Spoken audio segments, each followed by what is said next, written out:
What's going on, y'all? Dave Zabinski here, Colossal Strength Systems. Today, I want to talk to you about mobility. Now, mobility is, again, it's a big topic. I'm going to try to shorten that up for y'all. So essentially, mobility is whatever access you have to each of your joints and the flexibility and different movement patterns that you have. Now, what people don't realize is that your body right now is a representation of the demand that you impose on it, okay? So if you never reach overhead and actually lock out that joint overhead, or like hang from something, for example, you're gonna lose the access to lock that joint out. Over time, you're gonna slowly and little, all of a sudden you can't raise your hand above your head anymore. This is the same when you're squatting all the way down, right? If you don't squat past the chair or past the sofa, or actually ever squat all the way down, you're gonna lose the ability to squat all the way down. That's why our hips get tight, that's why our shoulders get tight, that's why we get back pain, right? So how do we improve on that, okay? First, what you need to understand, again, is that right now, whatever you're doing is why your body is reacting the same way, right? So if you sit all day at work, okay, or you do any position for 8 to 12 hours, right? Like same with sleeping on your neck, it's getting a good crick when you wake up. It's the same thing. You sat still for a certain amount of time, your body gets stiff in that position. Now you are stronger in that position, and when you move, it hurts. So you need to move in a variety of ways. Like that's a number one way to keep your mobility better and or improve on it. A good way to get your mobility to stick, because I don't care how much you foam roll. Again, we'll talk about foam rolling in the future. I don't care how much you stretch. You need to strength train a full range of motion. That's the number one way to improve, right? So if you don't have the ability to squat all the way down pain-free, a big problem with that, and probably a big reason that, is because you actually never put that demand on your body. You probably never actually squat your ass all the way down to the ground, right? You look at Eastern Asia. We got 70-year-old women, men, children, whoever, whatever age, squatting on the ground, staying low. They work on the ground. They get on their hands and feet, right? They don't have the knee pains. They don't have the back pains. They don't have all these issues that Western culture has. So no one wants to hear it, but when you're at the desk all day, probably get up, do some squats, do some jumping jacks, some rotation, do some shoulder stretches, move your joints, okay, so they don't get stiff, okay? So back to the strength training portion, okay? Now, most of our strength training is done in the 7 primal movement patterns, okay? Vertical push, horizontal push, vertical pull, horizontal pull, rotation, squat, hinge. Okay? Now those are great and they recruit a lot of muscle, but the problem with that is, let's use our shoulder for example. Yes, we recruit the most amount of muscle in the shoulder when pressing overhead and stacking those joints.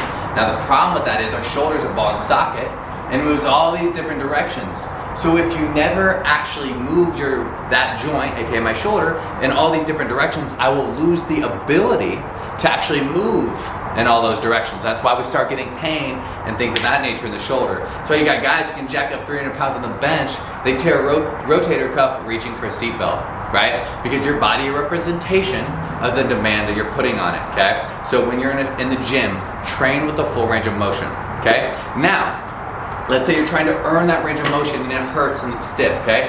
Back off on the weight.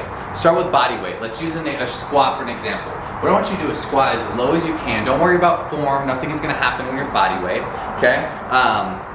Quick thing, side note, what I want people to realize is that no movement is bad for you, okay? Under the right load and tempo. No movement in the human body is dangerous under the right load and tempo. So what do I mean by that, okay? Because that's a very dangerous statement, okay?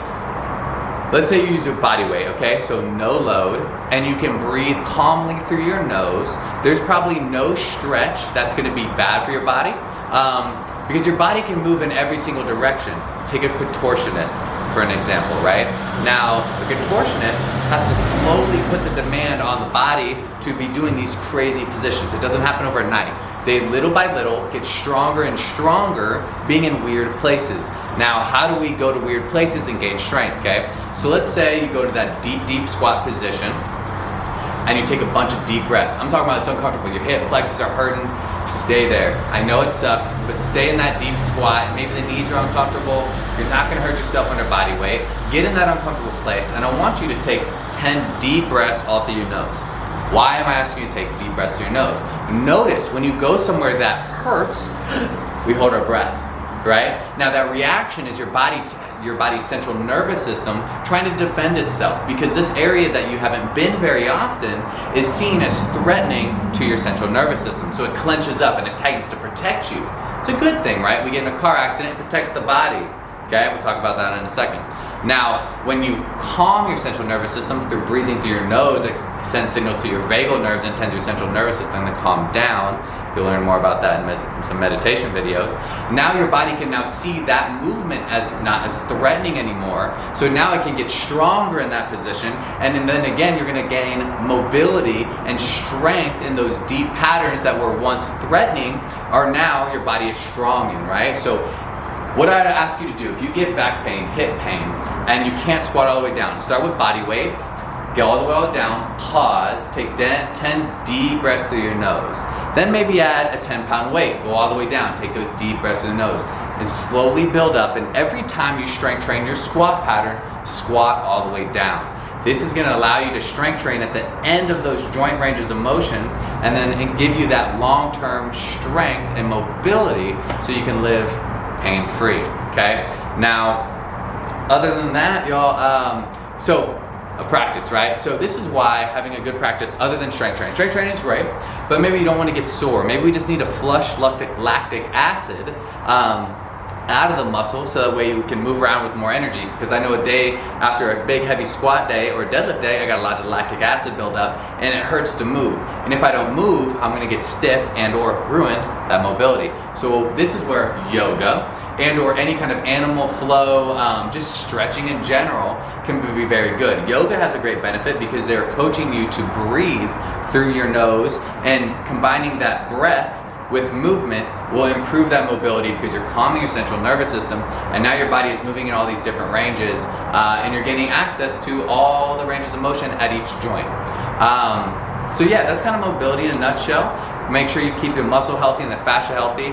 3 quick tips to keep your fascia healthy, which is the netting around the muscles and how the muscles connect together. I'll go into that in a deeper video later. But the 3 tips real quick is hydrate your tissues. You're 70% water. You want to make sure that your tissues actually stay nice and hydrated. Next up, you want to make sure you move in a variety of patterns. Again, this is that movement practice we talked about. Moving in all those different ranges of motion. And then move in all those different ranges of motion frequently. Don't sit still for too long. That's it, y'all. Let me know how that goes. Like the video, subscribe to the channel, do what y'all can. Let me know what y'all want to learn about. Have a good day.